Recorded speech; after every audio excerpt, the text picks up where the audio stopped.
ഓപ്പോയുടെ Oppo Reno 10 5G എന്ന പുതിയൊരു smart phone ഇപ്പം ഇന്ത്യൻ മാർക്കറ്റിൽ ലോഞ്ച് ചെയ്തിട്ടുണ്ട്. ഈ ഒരു സ്മാർട്ട് ഫോൺ 33,000 രൂപ പ്രൈസ് റേഞ്ചിലാണ് വരുന്നത്. ഈ ഒരു വീഡിയോയിൽ നമ്മൾ നോക്കാൻ പോകുന്നത് ഓപ്പോ റെനോ 10 5G എന്ന ഫോണിൻ്റെ ഒരു സ്പെസിഫിക്കേഷൻ അനാലിസിസ് ആണ്.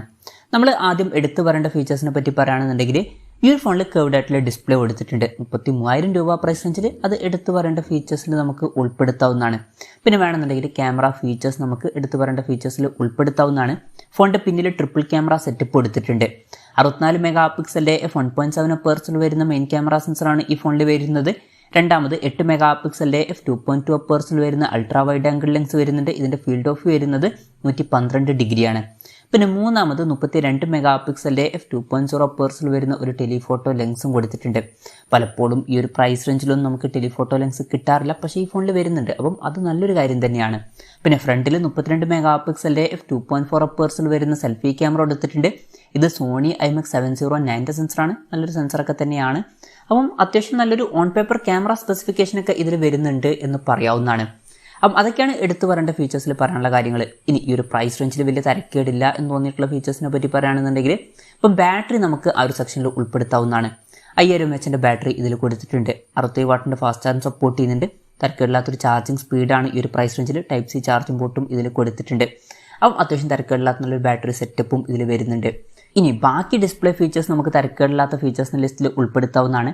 6.74 ഇഞ്ചിൻ്റെ ഫുൾ HD+ ഡിസ്പ്ലേ ഇതിൽ കൊടുത്തിട്ടുണ്ട്. AMOLED ഡിസ്പ്ലേ ആണ് ഇതിൽ ഉപയോഗിച്ചിരിക്കുന്നത്. പിന്നെ 120 ഹെർട്സിൻ്റെ റിഫ്രഷ് റേറ്റ് സപ്പോർട്ട് ചെയ്യുന്നുണ്ട്. 240 ഹെർട്സിൻ്റെ ടച്ച് സാമ്പിളിംഗ് റേറ്റ് ഒക്കെ ഇതിൽ വരുന്നുണ്ട്. പഞ്ചോൾ ഡിസൈനും ഇതിൽ കൊടുത്തിട്ടുണ്ട്. പഞ്ചോൾ വരുന്നത് ടോപ്പ് സെൻറ്റർ ഭാഗത്തായിട്ടാണ്. പിന്നെ ഡിസ്പ്ലേയിൽ 10-bit ഡിസ്പ്ലേ പോലുള്ള ഫീച്ചേഴ്സൊക്കെ സപ്പോർട്ട് ചെയ്യുന്നുണ്ട്.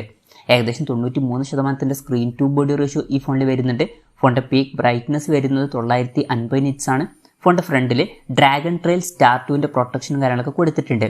അപ്പം ഈ പറഞ്ഞിട്ടുള്ള ഡിസ്പ്ലേ ഫീച്ചേഴ്സ് എന്ന് പറയുന്നത് ഈ ഒരു പ്രൈസ് റേഞ്ചിൽ അത്യാവശ്യം തിരക്കേടില്ലാത്ത നല്ല ഡിസ്പ്ലേ ഫീച്ചേഴ്സ് തന്നെയാണ്.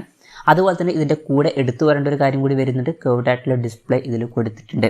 അപ്പം മൊത്തത്തിൽ ഡിസ്പ്ലേ ഫീച്ചേഴ്സ് നോക്കുമ്പോൾ അത്യാവശ്യം നല്ല ഡിസ്പ്ലേ ഫീച്ചേഴ്സ് ആണ് എന്ന് തന്നെ പറയാവുന്നതാണ്. അതിൽ തന്നെ എടുത്തു വരേണ്ട കാര്യം കർവ്ഡ് ആയിട്ടുള്ള ഡിസ്പ്ലേയും വരുന്നുണ്ട്. In display finger print sensor ഈ ഫോണിൽ കൊടുത്തിട്ടുണ്ട്. ഫോണിൻ്റെ വെയിറ്റ് വരുന്നത് 185 ഗ്രാമാണ്. തിക്നെസ് വരുന്നത് 7.99 mm ആണ്. ഈ ഫോണിൻ്റെ ഐസ് ബ്ലൂ അതുപോലെ തന്നെ സിൽവർ ഗ്രേ എന്നീ 2 കളർ വേരിയൻസ് ആണ് ഇപ്പോൾ ലോഞ്ച് ചെയ്തിരിക്കുന്നത്. പിന്നെ 5G സപ്പോർട്ടും കാര്യങ്ങളൊക്കെ ഇതിൽ വരുന്നുണ്ട്. 14 5G ബാൻഡ്സ് കൊടുത്തിട്ടുണ്ട്. അപ്പോൾ മേജറായിട്ടുള്ള എല്ലാ 5G ബാൻഡ്സും ഇതിൽ സപ്പോർട്ട് ചെയ്യുന്നതായിരിക്കും. ഈ ഫോണിൻ്റെ ബേസ് വേരിയൻറ്റിൽ തന്നെ 8 GB റാമും 256 GB ഇൻറ്റേർണലും കൊടുത്തിട്ടുണ്ട്. നല്ലൊരു കാര്യം തന്നെയാണ്. റാം എക്സ്പാൻഷൻ എന്നുള്ള ഫീച്ചർ ഇതിൽ വരുന്നുണ്ട്. അതായത് എക്സ്ട്രാ റാം വേണ്ട സമയത്ത് ഇൻറ്റേർണൽ മെമ്മറിയിൽ നിന്ന് കുറച്ച് മെമ്മറി എടുത്തിട്ട് അത് റാമായിട്ട് യൂസ് ചെയ്യും. അങ്ങനെ 8 GB റാം വരെ നമുക്ക് എക്സ്ട്രാ ലഭിക്കുന്നതായിരിക്കും. പിന്നെ IR ബ്ലാസ്റ്റർ എന്നുള്ള ഫീച്ചർ വരുന്നുണ്ട്. അപ്പം ഈ ഫോൺ റിമോട്ടൊക്കെ ആയിട്ട് യൂസ് ചെയ്യാവുന്നതാണ്. സ്റ്റീരിയോ സ്പീക്കേഴ്സ് ഈ ഫോണിൽ കൊടുത്തിട്ടുണ്ട്. Android 13 ബേസ് ആയിട്ടുള്ള കളർവൈസ് സോഫ്റ്റ്വെയർ ആണ് ഈ ഫോണിൽ വരുന്നത്. അപ്പം ഇതൊക്കെയാണ് തരക്കേടില്ലാത്ത ഫീച്ചേഴ്സിൻ്റെ ലിസ്റ്റിൽ പറയാനുള്ള കാര്യങ്ങൾ. ഇനി ഈ ഒരു പ്രൈസ് റേഞ്ചിൽ കുറച്ചൊക്കെ നിരാശപ്പെടുത്തി എന്ന് തോന്നിയിട്ടുള്ള ഫീച്ചേഴ്സിനെ പറ്റി പറയുകയാണെന്നുണ്ടെങ്കിൽ പ്രോസസ്സർ നമുക്ക് വേണമെന്നുണ്ടെങ്കിൽ ഈ ഒരു സെക്ഷനിൽ ഉൾപ്പെടുത്താവുന്നതാണ്. mediatek dimensity 7050 എന്ന പ്രോസസ്സർ ഈ ഫോണിൽ കൊടുത്തിട്ടുണ്ട്.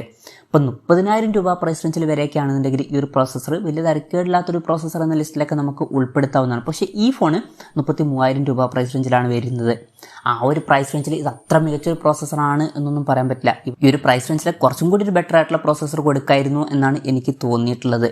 പിന്നെ LPDDR4Xൻ്റെ റാമും UFS 2.2 സ്റ്റോറേജ് ടൈപ്പ് ഒക്കെയാണ് ഈ ഫോണിൽ വരുന്നത്. ഈ ഒരു പ്രൈസ് റേഞ്ചിലൊക്കെ LPDDR5ൻ്റെ റാമും UFS 3.1 സ്റ്റോറേജ് ടൈപ്പ് ഒക്കെ കൊടുത്തിരുന്നെങ്കിൽ കുറച്ചും കൂടി നന്നായേനെ. അപ്പോൾ ഇതൊക്കെയാണ് നിരാശപ്പെടുത്തി എന്ന് തോന്നിയിട്ടുള്ള ഫീച്ചേഴ്സിൽ പറയാനുള്ള കാര്യങ്ങൾ.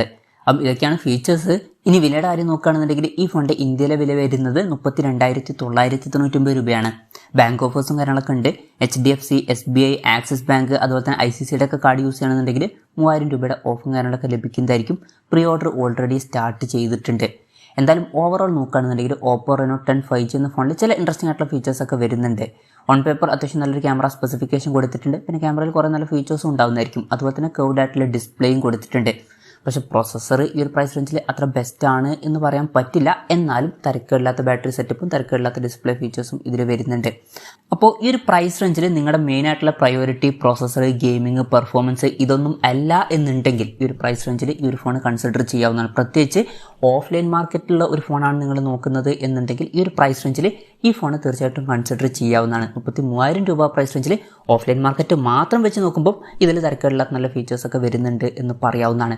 എന്തായാലും Oppo Reno 10 5G എന്ന ഫോണിനെ പറ്റിയിട്ടുള്ള നിങ്ങളുടെ അഭിപ്രായം ജസ്റ്റ് ഒന്ന് കമൻറ്റ് ചെയ്യുക. അപ്പം എൻ്റെ ഒരു അഭിപ്രായത്തിൽ ഇത് തിരക്കേടില്ലാത്തൊരു ഓഫ്ലൈൻ ഫോണായിട്ടാണ് എനിക്ക് തോന്നിയിട്ടുള്ളത്. പെർഫോമൻസും ഗെയിമിങ്ങും ഒന്നും അല്ല നിങ്ങളുടെ മെയിൻ പ്രയോറിറ്റി എന്നുണ്ടെങ്കിൽ ഈ ഫോൺ കൺസിഡർ ചെയ്യാവുന്നതാണ്.